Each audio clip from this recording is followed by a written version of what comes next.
Somewhere past the pandemic, no quarantine. We'll all stay well and healthy thanks to a safe vaccine. Oh, what has our government come to, folks? What has it come to? It's hard to believe it's not Bono or Mick Jagger. Do you know who that is? That's the National Institute of Health Director Francis Collins, strumming a guitar, I'm just going to say it, looking like a dork, singing about the China virus. This is not the type of leaders we need in the United States. Collins is announcing his resignation from the NIH, which will be effective by year's end. Mr. Rogers here should have some time for singing lessons, I guess, while he's not demonizing the unvaccinated, of course.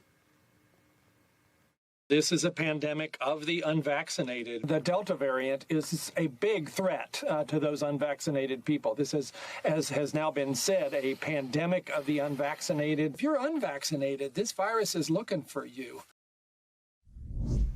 Oh, really? This is their talking points, folks. This is not, though, a pandemic of the unvaccinated, and I've got proof for you. Senator Ron Johnson recently pointed out that the newest data out of England shows that 63% of the Delta deaths in the last 7.5 months have been amongst those fully vaccinated. Israel has the highest vaccination rate in the entire world, yet the country is seeing some of the highest infection and hospitalization rates among the vaccinated. And Harvard, with a 95% vaccination rate among students, is seeing a massive spike in COVID infections amongst those fully vaccinated students. So Francis Collins, tell me again how this is a pandemic of the unvaccinated. Well, I want to welcome in my panel now. Co-hosts of Chicks on the Right, Amy Jo Clark and Miriam Weaver, are both here. Amy Jo, Miriam, great to see you both. Hi.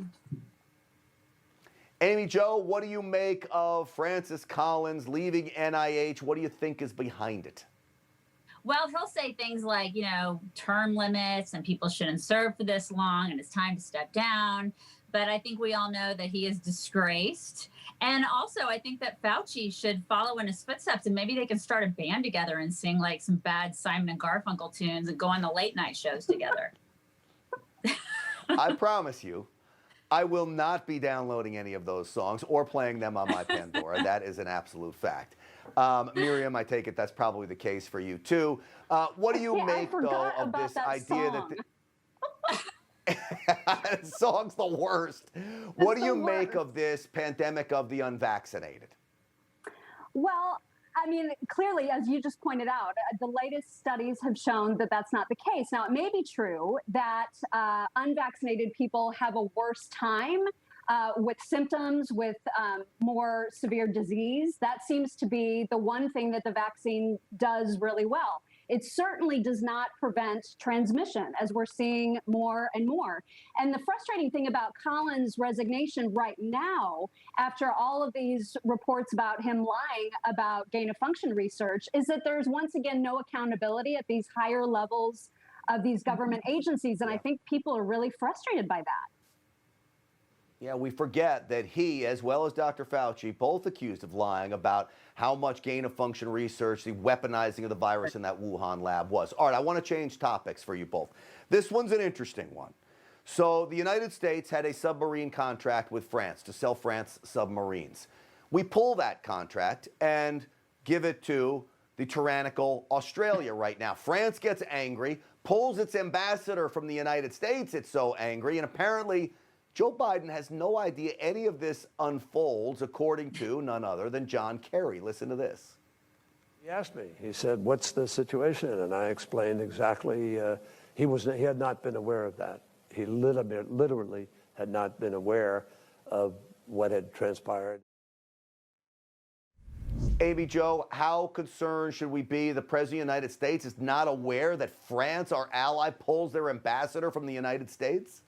Well, I mean, we should be completely concerned. I'm freaked out every day that he's our president. Yeah, but I mean, just last week, Nancy Pelosi was saying that we need to keep the government open to address the full Obama agenda. right? I mean, this was last week. So, I mean, we can say that was a slip, but we all know that that's actually what's happening. I mean, this guy's not running the country. Yeah. This guy has no idea what's going on.